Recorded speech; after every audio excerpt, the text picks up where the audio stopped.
Buenas noches, comenzamos esta segunda transmisión de Política para Dummies.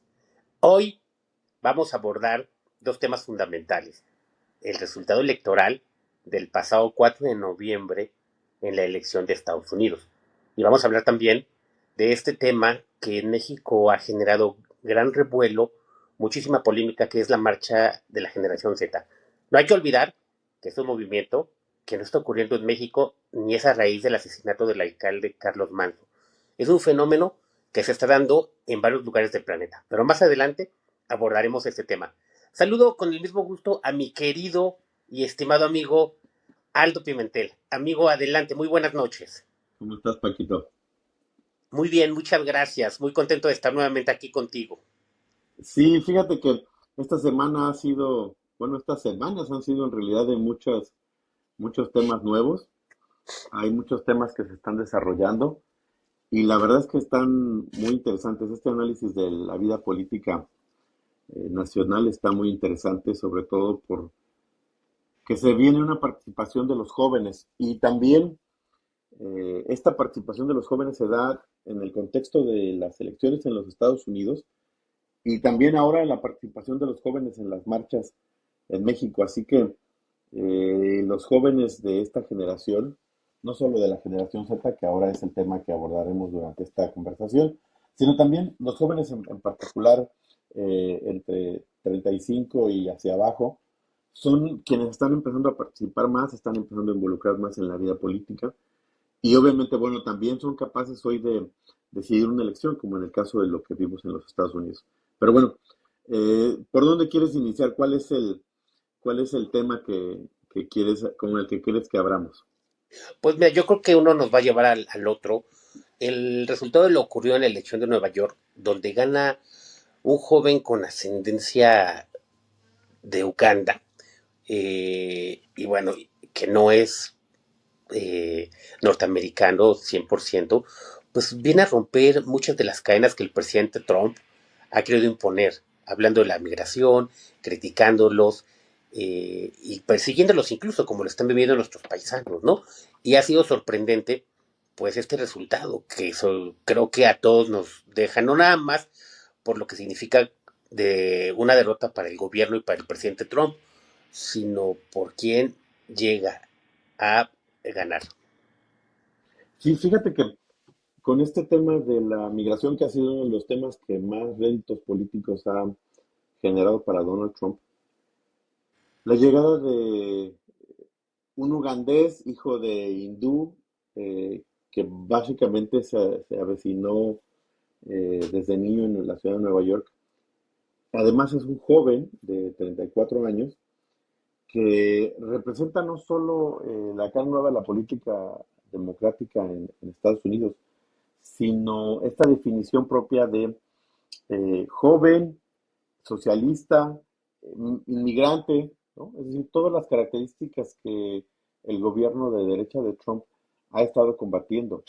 Y como representante de esos mismos sectores, creo que Mamdani eh, ha puesto en un momento nuevo al Partido Demócrata, que se veía bastante desdibujado desde la llegada de Donald Trump. Y bueno, junto con él hay varios temas de la política de los Estados Unidos que son interesantes. Pero bueno, de entrada lo dejo aquí con el tema de Mandani para que podamos seguir adelante. Y de todos modos, no, no soslayar el hecho de que fueron los jóvenes quienes en su mayoría lo llevaron al triunfo, ¿no? Así es. Fíjate que esta dinámica es importante recordar que el expresidente, bueno, el presidente Obama, pues también es el primer presidente afroamericano que llegó a la presidencia de Estados Unidos en el 2008, el 4 de noviembre, el mismo día que ocurrió el atentado contra Juan Camilo Muriño. En simultáneo nos enteramos tanto del triunfo de Obama como del accidente de el entonces secretario de Gobernación. Pues bueno, también es de ascendencia pues extranjera. Y hay que recordarlo porque pues es una situación importante que debemos tener presente, no es una novedad.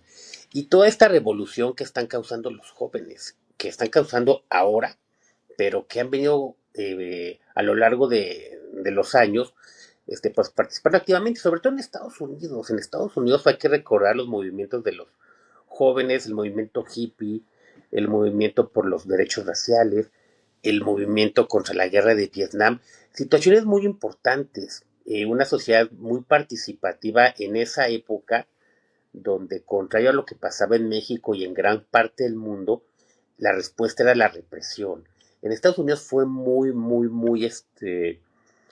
fuerte la participación de los jóvenes.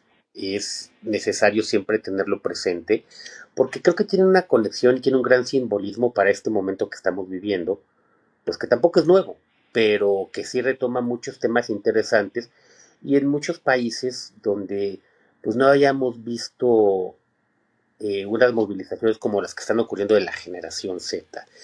Tenemos muchísimas referencias. A mí me gustaría abordar un poco el caso de México primero, que es una parte fundamental para, pues de ahí poder explayarnos y hablar de otras partes del mundo y llegar a la actualidad, ¿no? Fíjate que ahorita que comentabas el caso de Obama, una de las cosas que lo atacabas durante la campaña electoral, durante su primera campaña electoral y después durante el proceso de reelección, fue que tenía ascendencia extranjera, es decir, que decían que no era nacido en Estados Unidos, aunque en realidad, bueno, Obama nació dentro de los Estados Unidos. Requisito indispensable para ser presidente de los Estados Unidos. Todavía los migrantes no pueden ser electos presidentes en Estados Unidos. Tú sabes que ya ha habido, por ejemplo, un gobernador de California nacido en Austria, Así es. pero Obama, bueno, siendo norteamericano, pareciera ser que uno de los tintes negativos que le pusieron en su campaña fue eso, que tenía ascendencia extranjera. Por el contrario, para Zohran Mamdani, pareciera ser que fue un tinte de orgullo el decir que era migrante en la ciudad de Nueva York, donde hay muchísimos judíos, muchísimos latinos, muchísimos personas de otros países, de China, de la India. Él mismo lo mencionaba, ¿no? Es de todas las personas migrantes que conviven en una misma ciudad. Y bueno, para él pareciera ser que fue uno de los factores que lo empujó, contrario, por ejemplo, a lo que mencionabas en el caso de Obama, ¿no? Y sí, al parecer también estos jóvenes migrantes latinoamericanos, estos jóvenes migrantes chinos, hindús, de Bangladesh, de muchos países que conviven en la ciudad de Nueva York, fueron uno de los grandes impulsos. Y sí, lo que dices es importante. Se están moviendo, se están movilizando, están algunos políticos, tanto de los Estados Unidos como también en México, que bueno, citaré el caso de Andrés Manuel, fueron capaces de movilizar a los jóvenes de manera muy importante, lo cual les dio una gran cantidad de votos y les permitió mucha gobernabilidad, pero también el apoyo de grandes sectores de la población nacional. Así es. Hoy en día, bueno, vemos a los jóvenes, pareciera ser, que se están movilizando desde la oposición. ¿Recuerdas que el 8 de noviembre hubo una marcha de la generación Z? Como un Que bueno, cáliz, ¿no? Como el intento de ver, de medir. fíjate que bueno, lo que he leído es que esta primera marcha del 8 de noviembre fue convocada por un colectivo que es más bien de tipo anarquista, con ciertas ideas de izquierda. Un poquito lo desarrollaré más adelante cuando veamos ya Claro. el tema específico de las marchas.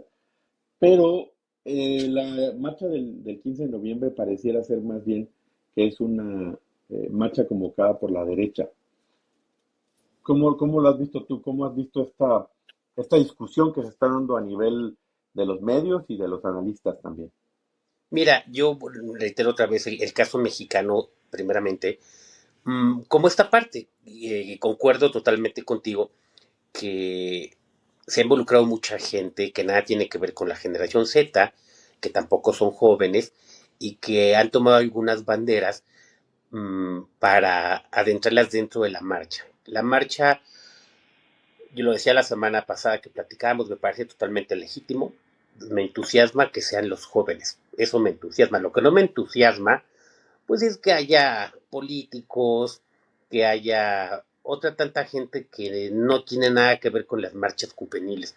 Es hasta un absurdo, ¿no? Que, por ejemplo, el PRI, que en 1968 o en 1971 reprimió a los estudiantes asesinándolos, pues hoy diga que está a favor de la marcha y que va a marchar con ellos. Es una contradicción y me parece una burla. A mí me parece eso, por parte de los partidos, no por parte de los jóvenes. Sí. Entonces, se ha politizado muchísimo por el hecho de lo que sucedió con el desafortunado asesinato del alcalde de Uruapan, Carlos Manso, y bueno, de ahí se han montado, muchos medios se han volcado contra el gobierno, entonces estamos en esta vorágine donde pues creo que esa gente lejos de ayudar, pues perjudica. Tenemos el caso del expresidente Vicente Fox, que también me pareció una burla, que durante sus sexenios se reprimieron muchísimas manifestaciones, que hoy dicen que no es cierto, pero sí es cierto. Entonces, pues es importante destacarlo porque justamente este tipo de acciones, lejos de ayudar, creo que pueden desvirtuar una protesta legítima. Toda protesta es legítima porque de eso venimos.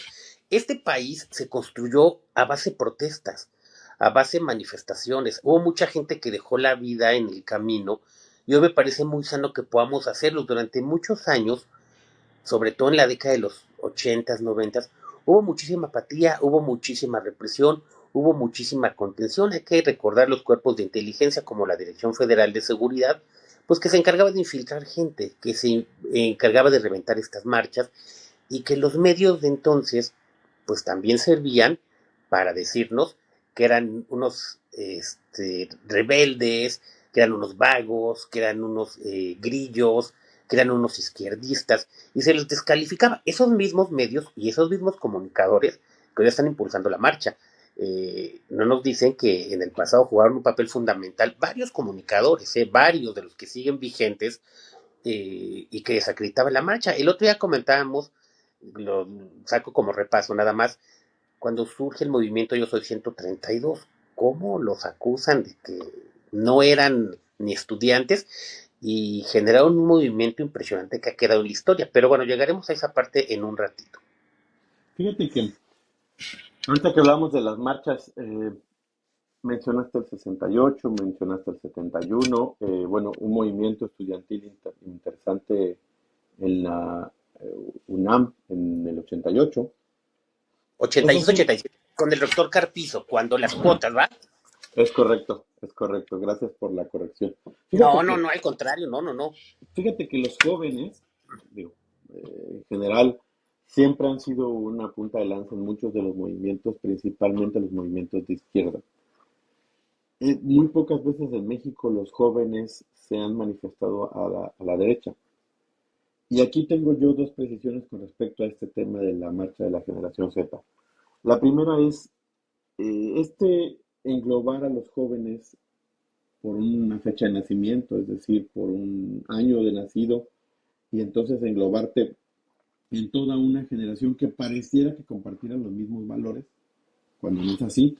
Es decir, existen muchísimas diferencias entre los personajes que convocan a la marcha el 8 de noviembre a todos aquellos que representan hoy como voceros de la marcha del 15 de noviembre. Si tú ves las diferencias, no solo en las solicitudes, es decir, en lo que están, en las demandas, en lo que están pidiendo, sino también en los contextos de donde vienen estas personas. No pueden caber todos los jóvenes nacidos entre 1997 y 2020, no pueden caber todos en el mismo bloque, precisamente porque hay diferencias económicas, diferencias sociales, diferencias ideológicas también. Y bueno, a mi parecer, el segundo tema que a mí me parece que es algo sobre lo cual debemos poner atención es este tema del involucramiento de los partidos políticos, del PRI, del PAN, de incluso Movimiento Ciudadano, de muchos líderes, y los pongo entre paréntesis, líderes de opinión, pues empujando esta marcha que se supone que es apartidista, sin ideología, que nadie sabe quién está convocando. Bueno, ha habido hoy una discusión interesante sobre si efectivamente la marcha es apartidista, y si tú te metes a las redes sociales verás que están hablando de millones de personas que se van a convocar para marchar, lo cual yo veo francamente muy complicado.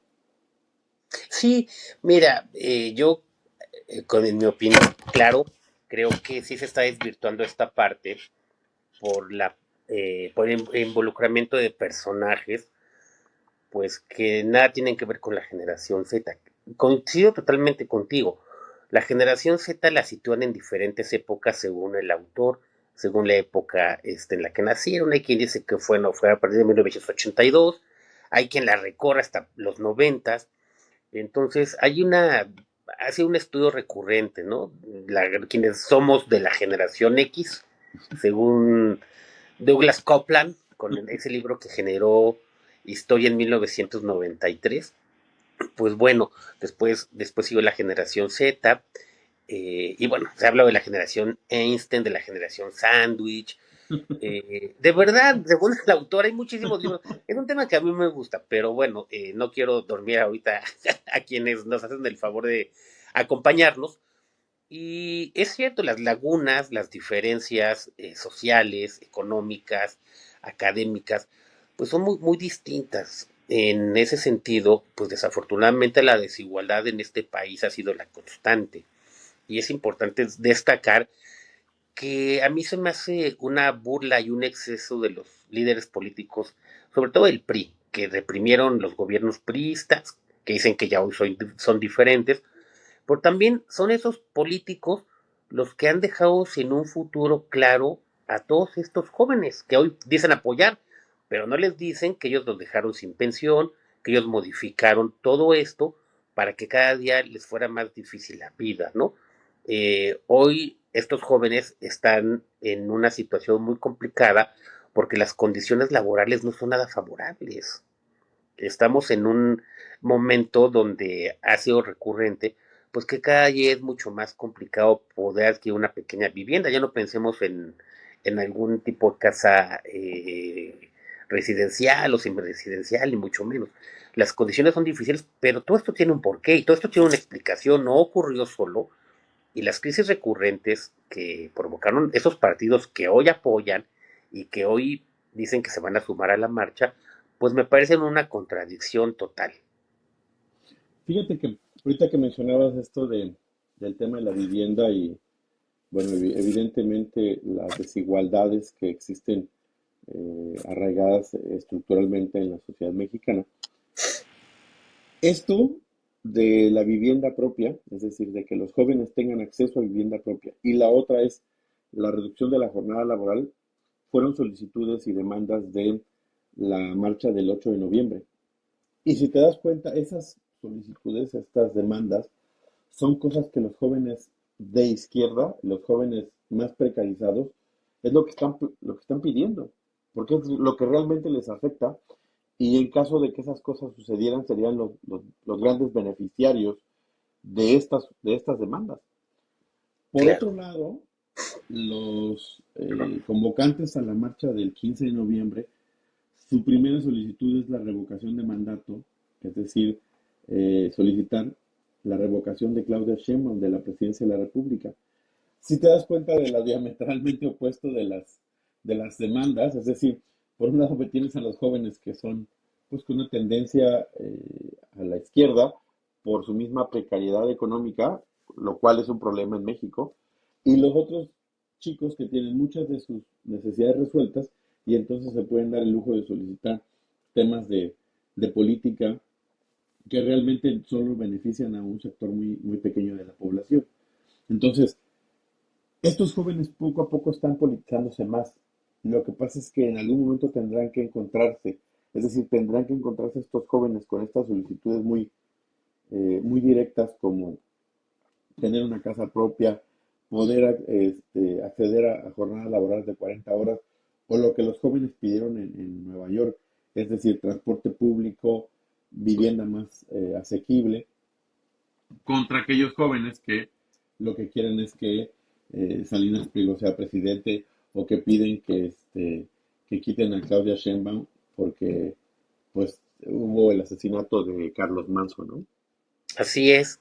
En ese sentido, eh, creo que justamente se revuelven una cosa con otro. Por eso es insano que los políticos que vaya, bueno, van a participar, ¿no? Ahora van a ser los grandes defensores de la democracia.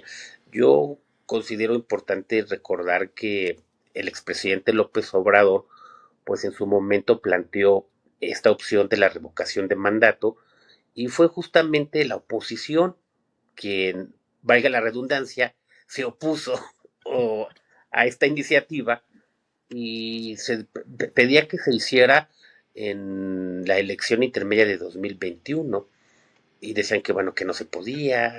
Nunca entendimos, la lógica es muy sencilla. Si en las elecciones anteriores se puede hacer la consulta infantil el mismo día de las elecciones, pues ¿por qué no se podía hacer el mismo día de la elección? Ahorrando lo mismo que se dijo ahora, lo que implicaría, pues en ahorro, lo que implicaría en evitar erogar miles de millones de pesos para hacerlo de forma individual.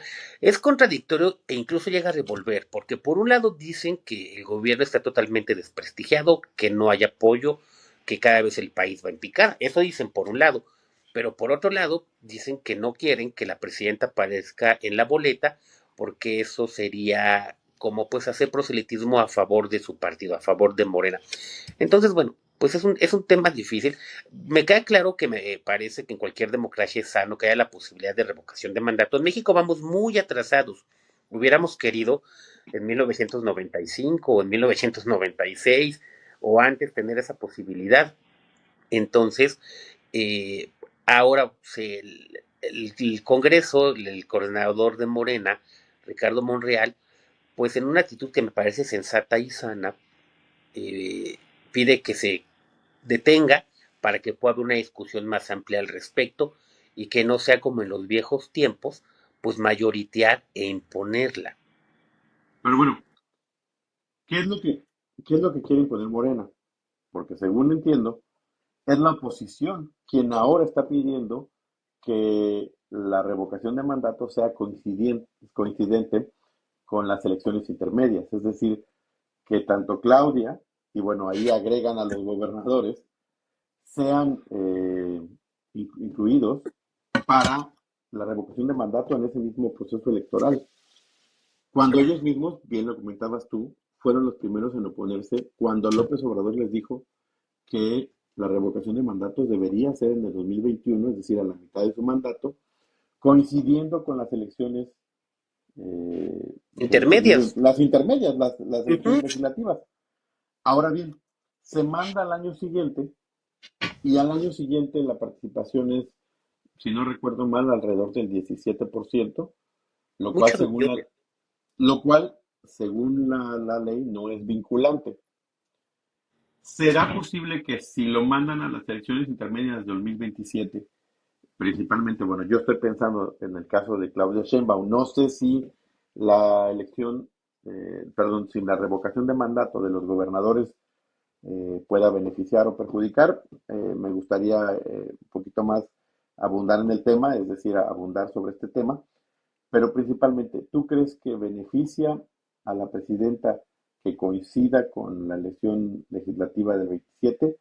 ¿La perjudica? ¿Y cuáles serían los escenarios para Morena como partido político si tuviera a Claudia Sheinbaum pues, en la boleta, ¿no? En una boleta de revocación de mandato y obviamente, bueno, pues hablando de sus logros en los programas sociales. Yo creo que si aparece en la boleta, estoy cierto que no tendría que someterse a dejar la presidencia. No podría decir un estadístico, no podría decir un número, pero me parece que sería mayor el apoyo popular. Tiene pues niveles de aceptación altos. Hemos pasado por semanas muy complicadas, donde han ocurrido muchas situaciones que han generado una gran polémica, pero no considero que eso vaya a generar Perdón. que... Dime, dime. Sí, solo para hacer la nota. Sí ha venido descendiendo un poco la popularidad de Claudia del 85 que tenía al 70, alrededor del 70 en este momento, y lo mismo ha Claro. pasado con Morena. No sé si eso, digo, solo quería preguntarte eso con respecto a lo que estabas hablando, No sé si eso es el cálculo de la oposición. ¿Me entiendes? Es decir, el cálculo de que viene cayendo y entonces conviene que sea en ese momento porque pues a lo mejor la van a agarrar en un momento bajo donde pudiera ser que se diera la revocación de mandato, es decir, efectiva, o que los partidos políticos de oposición pues tuvieran un mejor resultado, ¿no? Es decir, que pudieran ganar la mayoría en la Cámara de Diputados. Mira, yo creo que tienen varios escenarios calculados, y en esa parte, pues creo que no sé si su cuenta sea como la que hicieron después del 2021, cuando para ellos en su lógica solamente había que sumar los votos de unos y otros, y eso ya les iba a dar la mayoría legislativa en 2024, e iban a arrasar en la presidencia y en las gubernaturas, porque fue una situación que realmente ocurrió, o sea, en su mente, y lo estuvieron diciendo, y pues resulta que tómala, no nada más no les funcionó, sino que perdieron algunos hasta el registro, como el caso del PRD. este, Resultó electa la primera mujer con la mayor votación, incluso por encima del presidente López Obrador, que había sido el más votado. Entonces, bueno, en esos cálculos, pues pueden decir, bueno, sí, va cayendo, va bajando, entonces nos conviene porque esto nos va a generar tener una mayor participación y un mayor apoyo. Pero yo, desde mi punto de vista, considero que la presidenta todavía tiene un amplio apoyo, simpatía del electorado, o sea, y de la gente. ¿Qué pasa aquí? Aquí hay un tema que es muy interesante y que se deja de lado porque se hacen estadísticas y se hacen números, pero ¿qué pasa con toda la gente que no sale a ejercer su derecho? Que son muchísimos, o sea, son millones de personas que no van a votar, que no van a ejercer su derecho por apatía, por desinterés, porque se les perdió la credencial, porque tuvieron que trabajar, porque están hartos de los partidos y de la demagogia, que también es válido, por supuesto. ¿Qué pasa con todos esos electores? Porque, bueno, el tener la capacidad de llegar a ellos y de convencerlos, pues esa es la parte que hace interesante esta posibilidad en 2027 y en 2030. ¿Qué tanto se están moviendo, qué tanto se van a mover los electores que han apoyado a Morena de forma progresiva? Si tú recuerdas en la elección del 2006, que todavía no existía Morena, que era el PRD, pero que López Obrador era el candidato, pues en lugares como el norte, como Chihuahua, como Sonora, como Nuevo León, como Baja California, era impensable o fue impensable, y si revisamos los resultados electorales, pues no ganó en ninguno de esos estados, ganó de la Ciudad de México hacia abajo. En 2012 se repite un poco esta dinámica, aunque empieza a tener mayor aceptación y mayor apoyo. Pero ya de plano en 2018, pues en 2018 hay que recordar que a excepción del estado de Guanajuato, todos los demás estados los ganó Morena, o sea, me refiero a todos los demás estados los ganó López Obrador.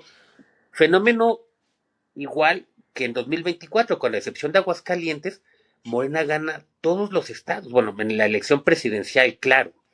Entonces, pues con todos estos análisis, porque no nada más es el apoyo a la presidenta, si son los resultados electorales recientes que hemos tenido, y en todos ha arrasado. Entonces, que ahora esté disminuyendo la aprobación, pues es parte del desgaste del ejercicio del poder, del gobierno, pero creo que todavía no da para que la presidenta pudiera ser removida. ¿Y qué tanto beneficiaría a Morena? Pues yo creo que tiene más ventajas que desventajas, desde mi punto de vista, claro. Pero tiene, o sea, tiene más ventajas que participe Claudia, ¿te refieres? Por O supuesto, sea, que la presidenta esté, vamos a decir, en una boleta en 2027. ¿sí? Que además era un ejercicio inédito, porque no lo hemos vivido.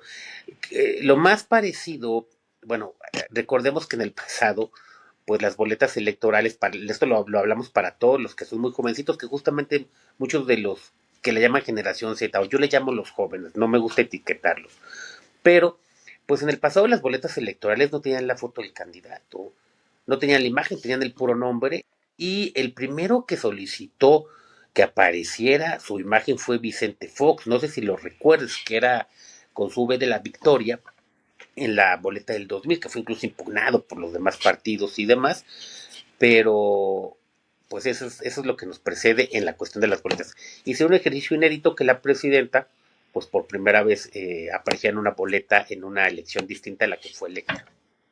¿Cuál es el cálculo que está haciendo la oposición cuando plantea que también los gobernadores vayan a esta revocación de mandato en esta elección? Y sobre todo, es decir, por el momento en el que se va a presentar. Ellos están asumiendo que Morena va a buscar la mayoría calificada, con la que cuenta hoy, es decir, el Mantenerla. coto de poder que tiene hoy.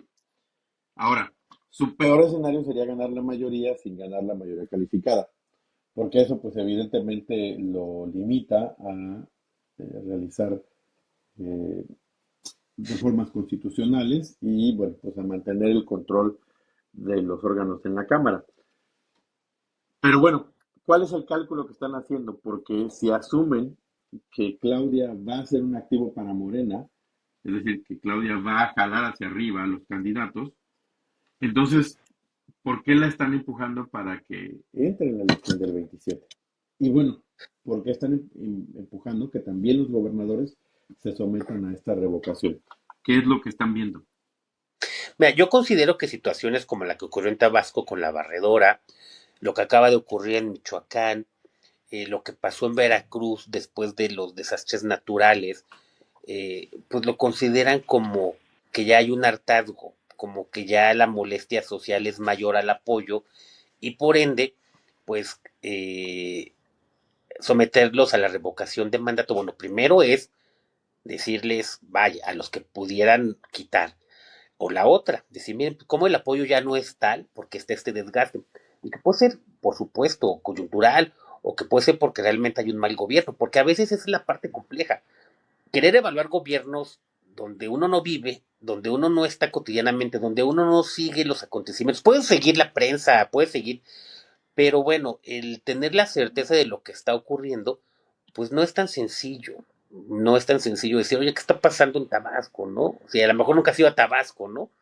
O qué está pasando en Veracruz y ni siquiera conoces cómo se conforma Veracruz.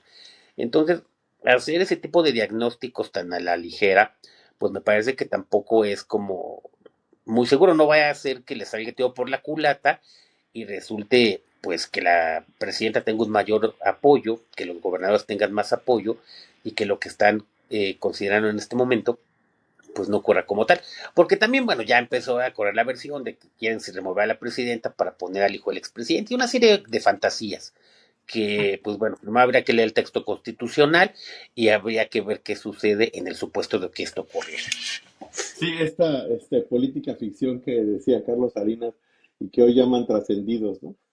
Así es. Entonces, Fíjate, dime. fíjate que ahorita hablando de esto, pudiera ser que dentro de esta revocación de mandato, pues revoquen a los gobernadores del PRI o del PAN, porque Sí, están asumiendo que van a remover a los de Morena. Pero bueno, exacto. si sometes a todos los gobernadores pues a la revocación de mandato, eso incluye a los 9 de oposición. De Movimiento Ciudadano, claro, por supuesto. Entonces, bueno, pues esa parte también es importante tomarla en consideración porque pues por todos lados es complicado para la oposición hoy en día, por los niveles que tienen de aceptación, de apoyo, por la perspectiva que hay de 2017, que los escenarios políticos pueden cambiar, pueden modificarse, eso es una realidad, y más con algunas situaciones que hay que reconocer y que hay que señalar, pues de soberbia política de Morena, ¿no? Yo lo he comentado mucho, el apoyo popular, los votos masivos, pues fueron consecuencia en gran parte, entre otras cosas, del hartazgo, de la corrupción, de los excesos, de todo lo que vivimos durante muchos años. Pero hoy Morena, en algunos casos, pues está actuando de la misma forma. Siempre se criticaban los actos anticipados de campaña, los actos engañosos de usar la imagen de precandidatos fuera de tiempos electorales. Fue una lucha justamente de la oposición en aquel entonces. Pero lo más curioso es que en muchos lugares, hoy que son gobierno, pues hay muchos que son, o muchas que son senadoras, que son diputados y que ya andan en sus estados desde hace tiempo, pues en franca precampaña, de la misma forma que ocurría antes, por nada más que ahora de Morena, ¿no? Y entonces ahora dicen que no está mal, que está bien, que tienen derecho, que llevan salud.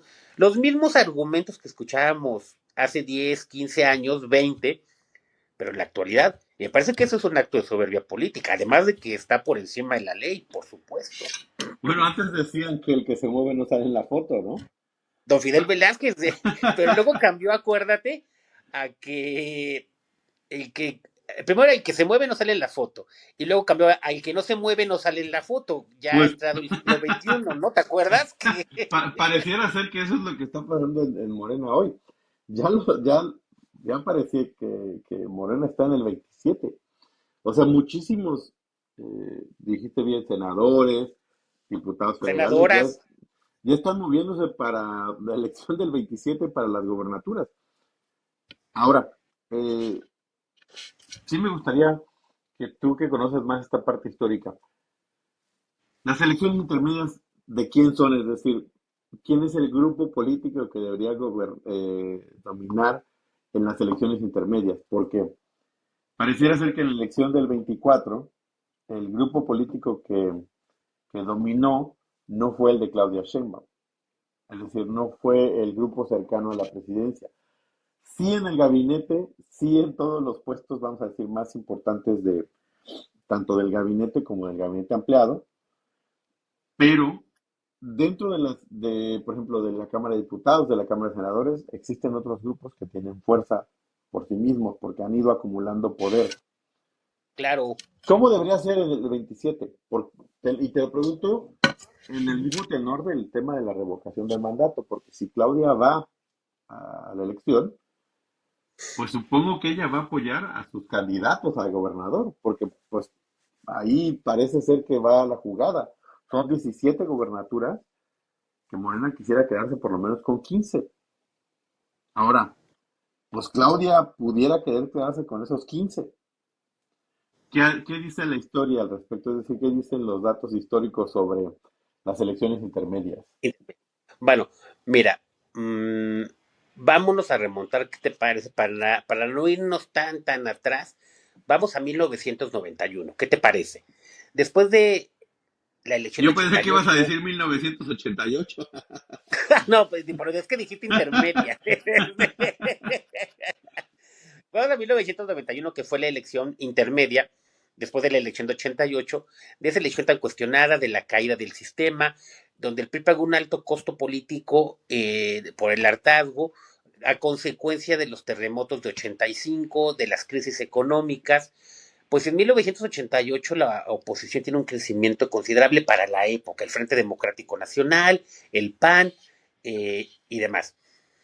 Pero en 1991, bajo la conducción de Luis Donaldo Colosio Murrieta, el PRI, después de los primeros 3 años de gobierno de Carlos Salinas, en las elecciones federales intermedias de 1991 ganan todo, o sea, arrasan.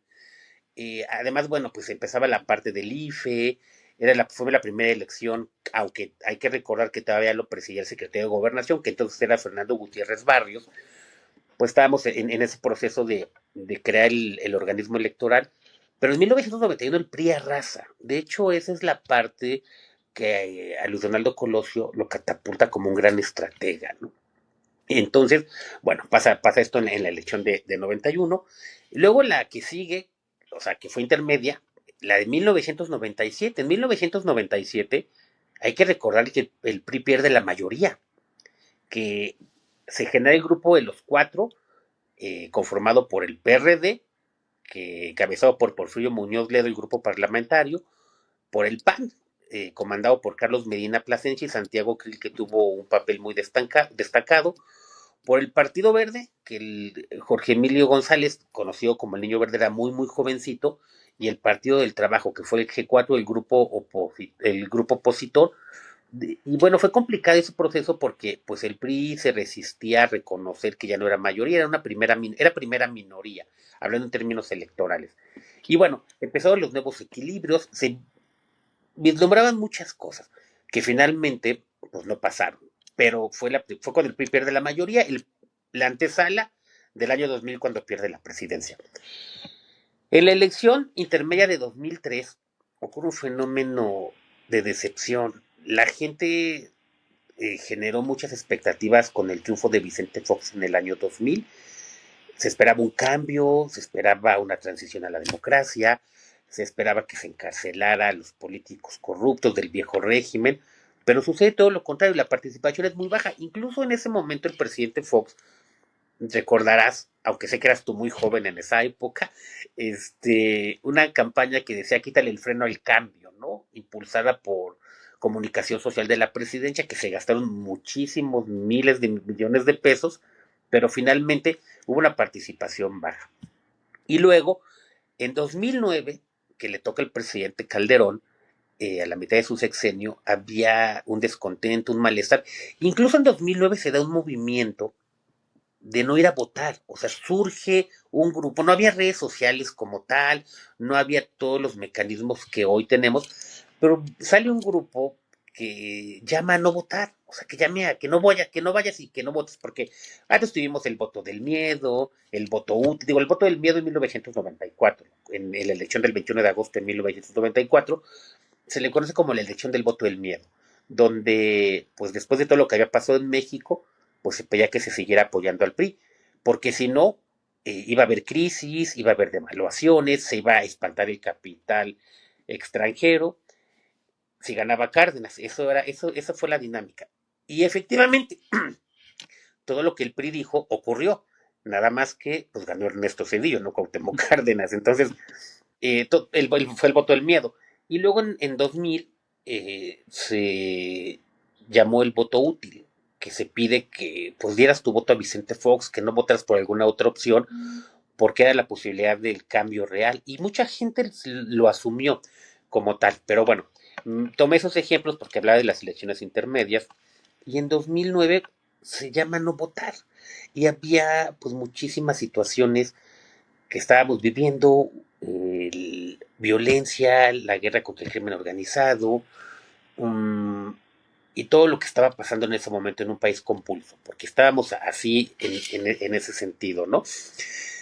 Y luego de ahí nos vamos a la elección intermedia del 2015, que le tocó a Enrique Peña Nieto como presidente, y donde pues es la primera vez que Morena participa como movimiento político y hay un voto de castigo al PRI. Ya empezábamos a vivir los gasolinazos, ya había pasado lo de los esfuerzos de Ayotzinapa, lo de la Casa Blanca, lo de la reforma energética que no había funcionado como tal, y entonces en 2015 se vivió ese voto de castigo para el PRI.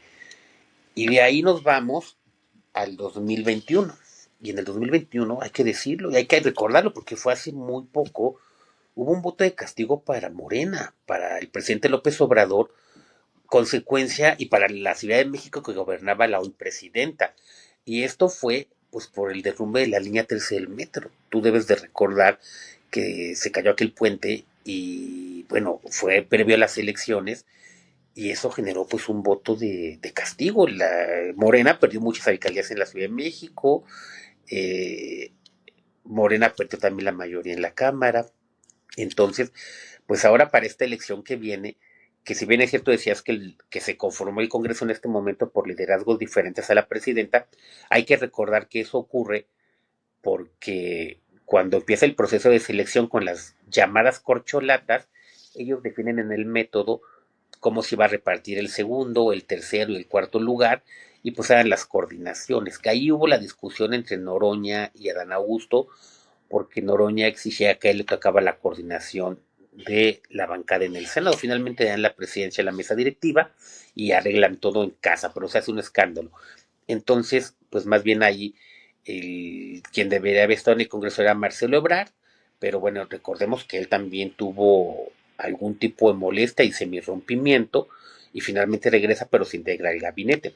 Entonces, para este momento que viene, pues me parece que lo que la presidenta buscará es poder acomodar a sus piezas en el Congreso y poder apoyar a las gubernaturas para que Morena siga manteniéndose. Pero bueno, hay que esperar para ver si eso ocurre. Y Mira, el después de esta 2021, larga, en 2021 pierde Morena la Cámara de Diputados, pero gana muchísimas de las gubernaturas. Básicamente arrasa en las gubernaturas. Y mi pregunta va en el sentido de, Normalmente los gobiernos pierden la elección intermedia. Y esto efectivamente puede ser uno de los temas eh, por los que también a Morena puede convenirle que Claudia participe en la elección intermedia. Porque la historia nos dice que las elecciones intermedias las pierde el gobierno por un voto de castigo, por la baja participación, por el hartazgo de la gente, por lo que tú me has comentado, es decir, en esta revisión histórica. Normalmente los oficialismos suelen perder las elecciones intermedias, es decir, suelen perder el control de la Cámara. Y esto Ujú. pues dificulta más la segunda parte del sexenio, la segunda mitad del sexenio.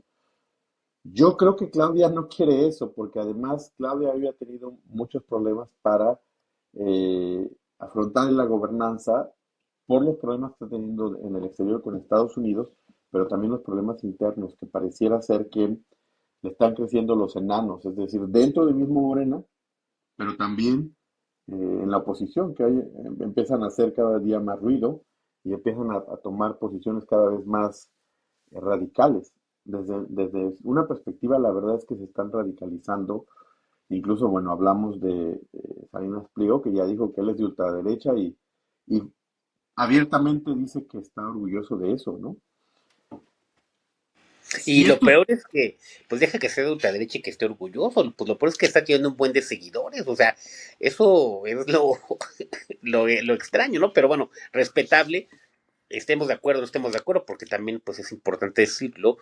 eh, pero es extraño porque sí, pues. pero bueno, seguidores hablamos de las redes sociales, porque en realidad tú te lo imaginas así, es decir, tú te lo imaginas haciendo una campaña a ras de piso como tendría que ser una elección presidencial, sobre todo con él, que es un personaje que de por sí genera antipatías, es decir, sí puede tener un grupo de seguidores eh, muy recalcitrante, principalmente entre los jóvenes. Eso es una cuestión extraña. Principalmente a los jóvenes le parece muy buenas las ideas, sobre todo porque estos jóvenes están despolitizados. Claro. Pero Pero lo que pasa es que el hecho de que él ya decida participar y que él tenga realmente posibilidades de aparecer en una boleta frente a, pues, al candidato que tú me digas de los partidos políticos de oposición o del oficialismo directamente, cualquiera de estos, ya nada más que él aparezca en la boleta ya me parece un síntoma de algo que está sucediendo debajo. De nuevo, no porque en las redes sociales tenga mucho apoyo, que lo tiene, no sé qué tanto de ese apoyo sea verdaderamente orgánico, pero la otra es, debemos recordar que así llegó Javier Milei. O sea, Javier Milei llegó con un grupo de jóvenes a los que sus ideas les parecieron buenas. Y antes, ¿no? Pues jóvenes, jóvenes que básicamente no habían participado en política nunca y Claro. que lo llevan a ganar. De nuevo, y volvemos al tema con el que iniciamos. Esta participación de los jóvenes, ya no solo desde la oposición, sino también desde otras perspectivas ideológicas, en este caso la ultraderecha, pero que siguen mezclándose para muchos de ellos participar por vez primera, pero votar, por ejemplo, con un personaje como Javier Milei, o bueno, en el futuro, haciendo un poco de futurismo, en el caso de Salinas Pliego, ¿no? Y cómo todo esto pues se desenvuelve en un partido como Morena, en una oposición como el PAN, como Movimiento Ciudadano, y lo que viene para las elecciones intermedias, ¿no? Sí, definitivamente, esta parte de, pues a lo mejor escuchar que debe dinero a Hacienda, pues que lo toma como una persecución política, pues que los jóvenes desconocen que parte de poder comprar televisión Azteca antes y Megavisión en 1993, pues fue con un préstamo que le hizo Raúl Salinas de Gortari, que a lo mejor tampoco están bien ubicados en esa parte, y pues legítimo, digo, pues tampoco tienen que saberlo, y más si nadie lo dice, más si no aparece en los libros, más si no se toma en clase. Entonces, bueno, pues esa parte pues es real, ¿no? La historia que a lo mejor tú y yo conocemos, bueno, pues es porque tenemos un poco más de años y siempre nos gustó esta parte de la política, pues llegamos a alguna Oye, marca, mande. lo que sí nunca supimos de Salinas Pliego fue que es hijo de la cultura del esfuerzo, porque Ah, ahora no, ya claro. Él, él ha dicho que es parte de la clase trabajadora, que él viene desde abajo, que él tuvo que trabajar para conseguir todo lo que ha conseguido. Entonces, eh, esa parte no la conocía, la verdad es que era de la historia oculta de Salinas Pliego. Claro, ya le está robando el discurso, pues, algunos políticos del PRI, ¿no? La cultura del esfuerzo, y parece que, pues, que solo faltó que dijera que era bolero, que fue lechero, o una cosa así, ¿no? Como se manejaban anteriormente nuestros políticos, ¿no? Eh, Sí, es a lo mejor San Pedro Garza pues en Nuevo León, pues a lo mejor vendía gelatinas, ¿no? bueno, Se me bueno, ocurre. está como el sacrificio que hacía Samuel García, ¿no? Cuando tenía que cargar los palos de golf para su papá todo un sábado desde las 8 de la mañana, lo cual pues implica muchísimo esfuerzo. Claro, muchísimo trabajo, ¿no? Entonces, bueno, pues Asolearse, esas imagínate. son las cosas, pues es lo malo de solamente andar en helicóptero, ¿no? Que luego nos lo presumen, nos lo enseñan en redes sociales, entonces, bueno, pues no, a lo mejor lo que no entienden es que, pues las gentes normales, el 99% de 99.9 de la población, pues no viaja en helicóptero, ¿no? No tenemos un helicóptero, no tenemos un helipuerto en nuestra azotea, pero bueno, pues ya alguien le explicará. Eh, Hay que ver qué pasa bien en estos días, pues qué dice la corte respecto al adeudo, donde Bueno, todo hoy ya vaticina. la corte resolvió, si no recuerdo mal, siete de los amparos que había promovido. Los Claro, desechó, muchos de ellos por ser improcedentes, o sea, por ser, como dicen, este, abiertamente improcedentes. Entonces ni siquiera ya tuvo que resolver el fondo del asunto, simplemente dijo que eran improcedentes, es decir, que básicamente se desechaban y quedaba firme la sentencia de los tribunales colegiados. del Lo pago de. cual 48,000 millones, un poco más de 48,000 millones de pesos en esta primera etapa, porque se supone que la semana que entra hay otros tres o cuatro juicios que también deben resolverse por la Corte y que, bueno, si vienen en el mismo sentido, lo van a condenar a pagar pues otros 2,000, 3,000 millones de pesos. Ahí cualquier cambio, ¿no? Así hay cualquier, sí, unas moneditas, ¿no? Unas Es, monedas. claro. Entonces, bueno, hay que ver qué pasa en ese sentido. A mí me parece más, va por ese lado de buscar, pues, hacer presencia, hacer presión, como una estrategia, sobre todo, bueno, pues porque es dueño de una televisora. En este asunto, que ha sido el adeudo que lleva casi 2 décadas sin pagar impuestos, y pues bueno, yo creo que eso Pregunta, nos Paquito, da ¿podría no tiempo. pagar? Es decir, dado que ya está, que ya la Suprema Corte, que bueno, creo que es la última instancia en este país, Claro, ya dijo que está firme la sentencia del tribunal colegiado, la cual lo condenó a pagar los 48,000 millones de pesos. ¿Podría negarse a pagar? Es decir, ¿hay algo que pueda hacer para no pagar efectivamente ese dinero? pues solamente no pagar, pero ya no tiene ningún elemento jurídico para evitar el cobro de. Además, recordemos que sus problemas no son nada más en México, ¿no? Tiene problemas con algunos acreedores estadounidenses por más de 500 millones de dólares. Eso es importante también destacarlo porque pues esa es una realidad, ese no es un invento, no es golpetear, no es atacarlo, no es perseguirlo, ni mucho menos, solamente es parte de lo que ha venido ocurriendo y de la realidad, no es otra cosa. Porque en ese contexto, bueno, él también ha dicho que es un perseguido político, que el Estado está detrás de él casi casi por sus ideas políticas, ¿no? Entonces, pues no es cierto, o sea, solo se le está requiriendo, se le ha estado requiriendo desde que el presidente López Obrador estaba al frente del gobierno, pues que pagara sus impuestos. Oye, Eso, Paquito, y si, bueno, como dices, él podría negarse a pagar, ¿qué puede hacer el Estado mexicano? ¿Qué puede hacer en este caso el SAT para cobrarle? Porque efectivamente, bueno, ya hay una sentencia que dice que tiene que pagar. Él puede decir, bueno, pues yo no pago, ¿no? Pero cuáles son las posibilidades que tiene el Estado mexicano para efectivamente cobrarle. Porque o sea, ya se volvió un tema político. Si él ya lo condenaron a pagar y él dice no pago, y el gobierno mexicano lo deja sin pagar, No, bueno, hay que recordar que todo el mundo le tenemos miedo a Hacienda, ¿no? Porque, bueno, pues nos ejecuta de una u otra forma los cobros, los créditos fiscales y demás. Entonces, bueno, pues yo estoy cierto que se procedería contra activos, empresas, cuentas y demás. No sé el monto como tal, pero pues seguramente eso sería el siguiente paso. No sé, tus activos desconozco si puedan alcanzar para pagar estas cifras. creo que la deuda más grande que tiene, si no estoy mal, es alrededor de 35,000 millones de pesos, son sobre Grupo Electra, y el resto es sobre Televisión Azteca, que también tiene ahí algunos adeudos. Supongo que pues Electra debe tener los activos suficientes, sobre todo en las tiendas y bueno, pues, todos los productos con los que cuenta.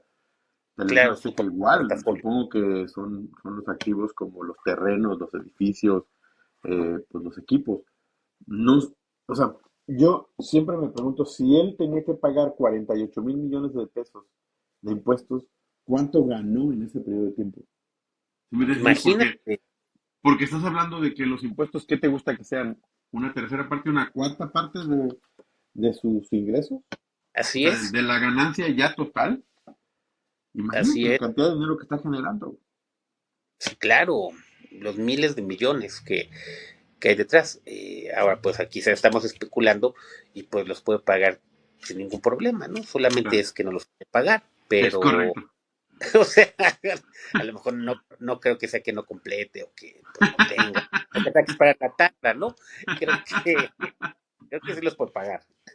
Oye, tendría que pagar en abonos chiquitos, yo creo, Aplica tu mismo, bueno, pues que le cobren el mismo interés y entonces tu deuda se va a multiplicar por 10, ¿no? Porque si tú sacas unos 1,000 varitos en Electra, pues acabas pagando como 4,000, ¿no? Entonces, si compras un celular a crédito que te cuesta 5,000, acabas pagando 20,000. Entonces, Sí, fíjate que este tema se volvió interesante, sobre todo, bueno, por el personaje que él es, o por el personaje que ha representado, o por el personaje en que se ha montado en estos últimos tiempos. Y la otra, porque básicamente, si él tiene algún tipo de aspiración, pareciera ser que su único interés en esa aspiración es no tener que pagar impuestos. Y hay pues sí, personas que les parece buena idea, o sea, buena idea que los ricos como él, bueno, los multimillonarios como él no paguen impuestos. pues es que de eso venimos, esa era una realidad, no pagaban impuestos, por eso no querían, pues, que hubiera un cambio, o que el presidente López Obrador llegara al poder. Hay que recordar aquella campaña que van a ser casi 20 años, en 2006, el próximo año se cumplen 20 años, nunca habíamos visto una campaña política tan negra, tan llena de mentiras, y no lo digo por defender, porque no, lo digo como un análisis histórico, porque a veces cuando das una opinión de algo que pasó, pues dicen, no, oye, es que tú estás defendiendo, no, no estoy defendiendo otra cosa, sino la realidad de lo que ocurrió.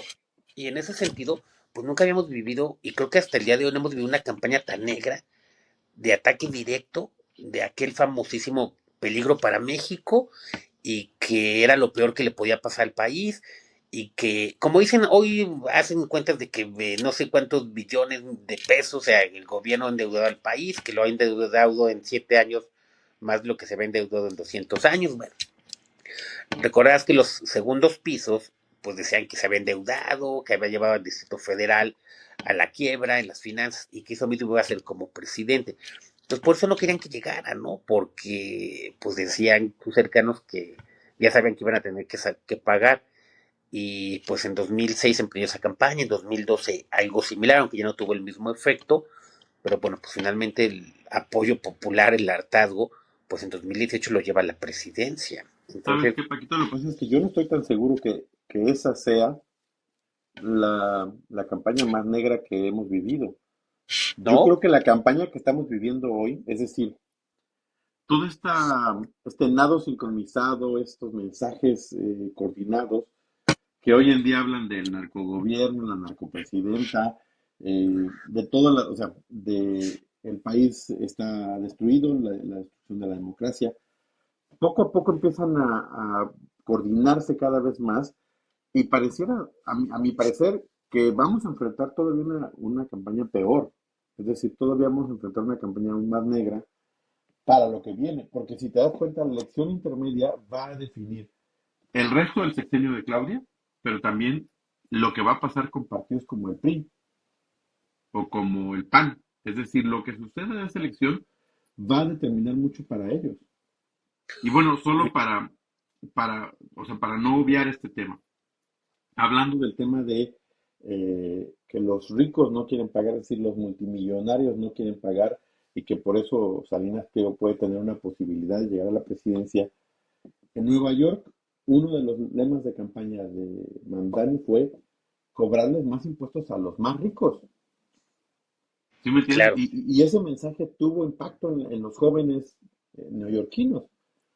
¿Por qué en México no está teniendo el mismo impacto si son jóvenes que están precarizados? Y lo que están diciendo gobiernos progresistas es, hay que cobrarle a los que más tienen, hay que cobrarle a la gente que debe impuestos como Salinas Pliego, que debe 74,000 millones de pesos y que no los quiere pagar básicamente porque no se le da la gana.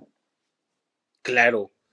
Sí, pues porque no está acostumbrado a esa parte y como dices, pues no, pues porque no quiero, ¿no? Y no los va a pagar y durante mucho tiempo pudo evitar esta situación, pero pues bueno, finalmente parece que está llegando a un callejón sin salida y no le va a quedar otra alternativa que pagar. Mm, es cierto, y se ha hablado desde hace mucho tiempo, que quienes tienen mayor ingreso no nada más en México, sino en grandes partes en otras partes del mundo, pues paguen más impuestos. Obviamente, pues quienes se ven afectados dicen, no, pues yo por qué voy a pagar más impuestos, ¿no?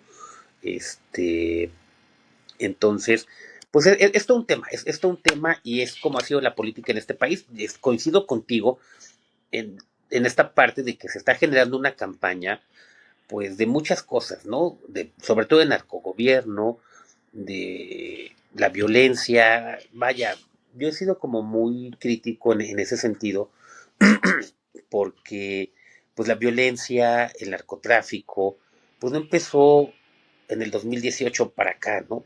Son males que nos han venido aquejando y hay que decirlo y hay que tomarlo en cuenta porque es el resultado y no es justificar nada, porque yo ni soy quien para hacerlo, pero sí me gusta mucho hablarlo, porque justamente es lo que hace rato me decías, porque muchos jóvenes tan entusiastas están apoyando a Salinas Pliego y por qué les parece que es una buena alternativa. Creo que a veces platicar un poquito como lo hacemos es abordar ese pasado, ¿no? Ese pasado del que venimos y es una realidad que no podemos negar. Sí, y bueno, yo quisiera creer que del otro lado, es decir, del lado de las izquierdas, del lado del progresismo, del lado de los movimientos más modernizadores en el tema político nacional, también están empezando a sumar muchos jóvenes. Es decir, que no solo sea la oposición quien está movilizando a los jóvenes a partir de una ideología o a partir de un liderazgo muy carismático o a partir de algún apoyo a un cierto sector de la política nacional. Mira, Me gustaría que hubiera de los dos lados y que los jóvenes se involucraran, ya sea a la derecha o a la izquierda, pero que participaran. claro, eso es fundamental en cualquier democracia y es necesario. Hace un rato cuando comenzábamos esta muy amena charla, hablábamos de eso. Venimos de 1968, que uno de los mayores reclamos de los jóvenes antes de la represión del 2 de octubre era la democracia. Luego en 1971 seguíamos en toda esta parte con el engaño de Luis Echeverría de la supuesta apertura democrática que acabó en el halconazo del 10 de junio de 71 en San Cosme. Y bueno, después de ahí viene como un impasse, un momento donde todo se detiene. Y es cierto que hay manifestaciones, que hay protestas, pero son reprimidas y son protestas de Guerrero, de los mismos estudiantes de Ayotzinapa, pero de los 70, Lucio Cabañas, Genaro Vázquez, todos estos jóvenes que son reprimidos, perseguidos, asesinados. Yo creo que el movimiento del CEU en 1986-87 en la UNAM, que hay que decirlo además, es donde emerge la presidenta Claudia Sheinbaum, era estudiante en ese momento en la UNAM, en ese movimiento estudiantil, y que se oponía al incremento de cuotas presentado por el entonces rector Jorge Carpizo MacGregor.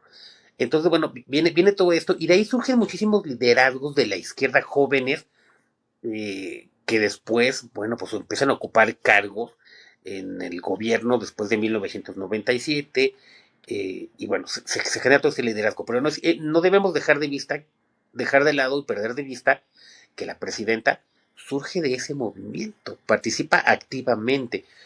Y luego hay que recordar que los medios pues criticaban todo esto y los ponían como revoltosos, como flojos, como que no querían tomar clases, como que el derecho a la gratuidad de la educación era algo malo, que tenían que pagar, y bueno, ese fue el discurso. En la crisis que se da por el mismo tema, pero en 1999, también en la UNAM, en abril, con el rector Francisco Barnés de Castro, que hace exactamente lo mismo, un incremento de cuotas y que solo se le iba a cobrar a quien pudiera pagar.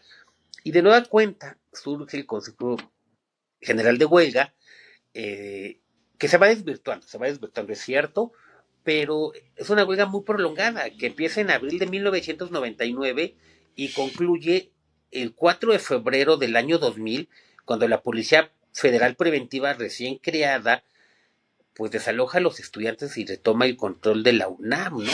Entonces, pues también hay que ver esta parte del activismo. Y de ahí, pues yo creo que digo, en todo ese lapso, pues hubo las movilizaciones estudiantiles que apoyaban al STLN 94, que pedían el cese al fuego.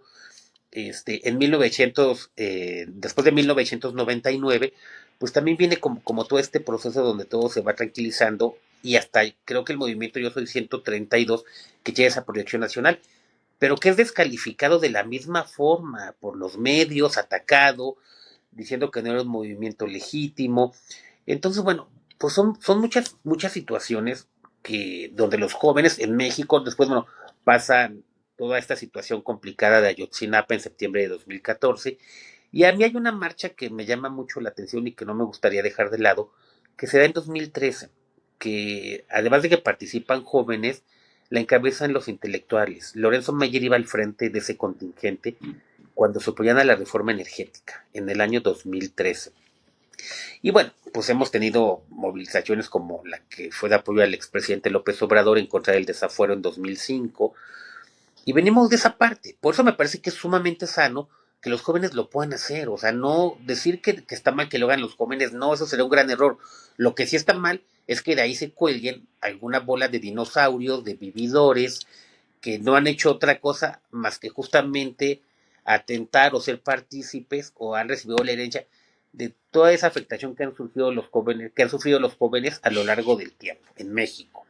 Porque, pues también en el mundo, tú que anduviste por allá por Sudamérica, pues recordarás aquel movimiento pingüino se suscitó en Chile en 2006, luego en 2011, por la gratuidad de la educación, por la falta de oportunidades, porque era un gran negocio, era algo muy lucrativo, y eso les inhibía la posibilidad pues, de poder estudiar o de poder pagar las cuotas. Y la primavera árabe en 2011, donde es una de las primeras protestas donde el vehículo de comunicación son las redes sociales. Bueno, Entonces, no olvides todo el año pasado los movimientos juveniles que se han dado en Estados Unidos y toda Europa y en claro, muchos y voy lugares para del allá. mundo, ¿no? Ujú. Y en muchos lugares del mundo en contra del genocidio en Gaza, o el movimiento Ujú. en Nepal, que Nepal, incluso en termina con la Serbia, caída de una monarquía, bueno, más bien la caída de un gobierno, ¿no? claro, en Entonces, Nepal, en Paraguay, en Perú. O sea, esto que va a ocurrir en México el próximo 15 de noviembre, de la generación Z, no es un movimiento que surgió en México, es importante destacarlo, es un movimiento que está ocurriendo en muchas latitudes del planeta, y que prácticamente están reclamando que los políticos cumplan su palabra, cumplan sus propuestas, que haya mayor posibilidad de desarrollo para los jóvenes. Y hay que recordar que fue algo muy similar a lo que ocurre en 1968. en Praga, en París, en Roma, en México, las manifestaciones de los estudiantes y de los jóvenes. Es una similitud, ¿no? Entonces, muy sano que los Lo jóvenes que se pasa es que manifiesten. yo no estaría tan seguro de si este movimiento en particular, esta marcha del 15 de noviembre, que yo no sé si se va a convertir en un movimiento como tal, es decir, si va a desembocar en algo más. Yo no sé qué tanta relación tenga con estos movimientos a nivel internacional.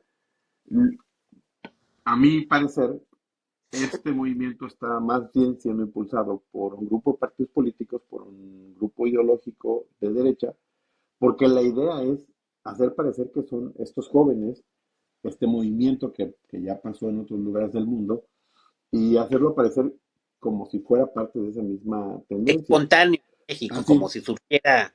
y bueno, con la idea de que va a tener los mismos resultados que Nepal.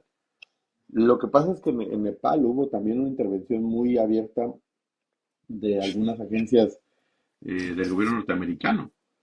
No sé si en el caso mexicano pudiéramos ponernos nuestro casco de aluminio y pensar que también hay una conspiración para hacer grande este movimiento, ¿no? No lo podría decir, pero también quisiera ver cuál es el número de participantes del próximo Participantes. 15, porque están hablando de millones. Y si están hablando de millones, no creo que sean solo los jóvenes, es decir, ahí se va a sumar la marea rosa, los partidos políticos, a lo mejor movimientos sindicales. Es decir, es la única manera que a mí se me imagina que pudiera haber millones en un movimiento como este.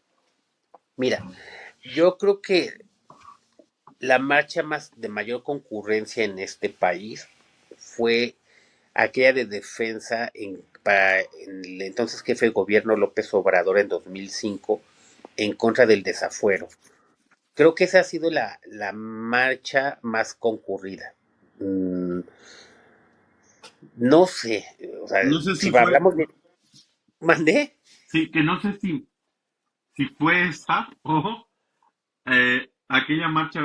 ¿Recuerdas esa fotografía de Álvaro Delgado con un dron desde arriba donde se ve López Obrador caminando en medio de la gente, que fue, la verdad, fue una marcha inmensa? A Sí, mí me parece que también es uno de esos grandes hitos de la historia de las marchas en el país. ujú. No necesariamente que sea de jóvenes, pero fue una marcha multitudinaria muy importante. Aquí el punto es que si van a sumarse todos estos personajes de diferentes generaciones, pues entonces, si hablan de una marcha de millones, pues tendríamos que ver las imágenes de esas marchas que han acontecido y calcular, pues que Reforma les va a quedar chico y las calles del centro y la plaza, o sea, pues porque solo de esa forma vamos a decir que son millones, ¿no? Entonces, pues habrá que esperar. Yo creo que en el sentido de lo que tú dices, sí me parece que, y lo he venido diciendo desde toda esta plática, pues lo que es insano es que haya ciertos personajes, ciertos partidos, pues que se cuelguen de estas manifestaciones y que sea coyuntural. La coyuntura es pues lo que ha venido ocurriendo en estas semanas. Mmm, y bueno, pues ver cuánta gente logran convocar, porque eso también es un llamado de atención, o sea, siempre se acusan, hacen una marcha con mucha gente, no, pues es que el acarreo, es que trajeron muchísimos camiones, es que obligaron a venir a los empleados del gobierno, de unos y otros. Entonces, pues bueno, habrá que ver qué tanto pueden movilizar, porque esto también, bueno, si no tiene el eco y no tiene la fuerza, pues esta también va a ser una señal para, pues para mucha gente que está queriendo, entre ellos Salinas Pliego y otros tantos candidatos. Y sea una señal pues para el PRI, que es quien debe preocuparse más, pues porque yo lo he dicho, y no nada más un servidor, sino en muchos otros espacios y analistas y demás, pues que prácticamente está a punto de desaparecer, o está nada, ¿no? Y no me parece que esté tan lejano esta posibilidad. Entonces, pues esperemos después del 15 sea creo que uno de los temas que podremos abordar en nuestro siguiente encuentro, de ver qué es lo que sucede, ¿no? Pero los jóvenes han revolucionado el mundo en diferentes momentos, en diferentes ocasiones. Ahora mismo lo estamos viviendo, yo en Paraguay, en Perú, pero el reclamo es democracia, igualdad, posibilidades para los jóvenes. Y es importante no perder de vista que, pues me parece que son reclamos válidos. Lo que no es válido, pues es que ciertos dinosaurios estén ahí. Eso sí no me parece válido. Es correcto que haya esta participación de los jóvenes y que cada vez más generaciones como la nuestra demos paso a una participación de estos jóvenes que por mucho tiempo no participaron por elección propia o por lo que sea, es decir, porque no había las condiciones para que lo hicieran, pero hoy mismo están creando las condiciones para la participación y me parece que eso es un hito importante, me parece que es bueno que estas nuevas generaciones estén empezando a empaparse de lo que está pasando en el país, estén involucrándose en las demandas sociales que también los benefician a ellos o en contra de las cosas que los perjudican. Yo lo único que diría que con eso cierro esta conversación de parte mía, me gustaría que estos liderazgos que pudieran surgir, como en el caso que ya comentaste de Claudia o de Pablo Gómez o de otros líderes juveniles que participaron en movimientos estudiantiles en el país, que también hubiera nuevos liderazgos surgidos de estos nuevos movimientos, con estas nuevas ideas, con, eh, con nuevas propuestas y que obviamente sean capaces de llegar a los jóvenes para poderlos movilizar y por supuesto para organizar. Creo que eso sería lo ideal como resultado de esta próxima marcha del 15 de noviembre, que bueno, la analizaremos después de ver cómo se desenvolvió. Estoy totalmente de acuerdo contigo, coincido en esa parte. Es indispensable y necesario que los jóvenes participen activamente, que no pase, que no haya esa apatía de la que venimos en México, que durante muchos años fue algo mal visto, algo incorrecto, y que pues era lo que contribuía el gobierno, contribuían los medios, porque como que no quedan ese despertar de la juventud, de la sociedad, y hoy me parece indispensable, y como tú bien lo apuntas, que surjan nuevos liderazgos. Requerimos, estamos ávidos de esos jóvenes, de esos líderes, de esta nueva realidad que viene. Estamos prácticamente cerrando el primer cuarto del siglo XXI y pues creo que es urgente. Los partidos políticos tienen que revitalizarse, tienen que abrir espacios a esta generación joven que empujan. Es correcto. Gracias por esta noche, Paquito, por esta conversación muy fructífera, muy productiva, muy interesante. Eh, no sé si quieras agregar algo más, pero bueno, es importante invitar a todas las personas que vean este video, que se suscriban, a que le pongan manita arriba, que le pongan un like para que poco a poco pueda ir llegando más personas y que inviten a sus amigos a que vean este video podcast. Por Y si no, supuesto, y si no les gusta, pues inviten a sus enemigos a que lo vean. tortúrenlos con él. ¿No? Sí, que tortúrenlos, pónganlos en un ratito para que se despisten. Oye, sí, que nos acompañen, escríbanos, escuchamos, leemos sus comentarios. Con todo gusto, estamos abiertos a la crítica sin ningún problema. No nos ofendemos, no nos enojamos, no, aquí no calificamos a nadie de Bueno, nada. sí nos ofendemos y nos enojamos, pero en privado. Así es. Estamos, estamos a la espera de encontrarnos la siguiente semana y agradezco mucho el esfuerzo que haces por tus horarios y estamos en contacto. Un abrazo a la distancia a ti y a todos quienes nos acompañan y nos vean después. Saludos, que estés muy bien. Igual, abrazo.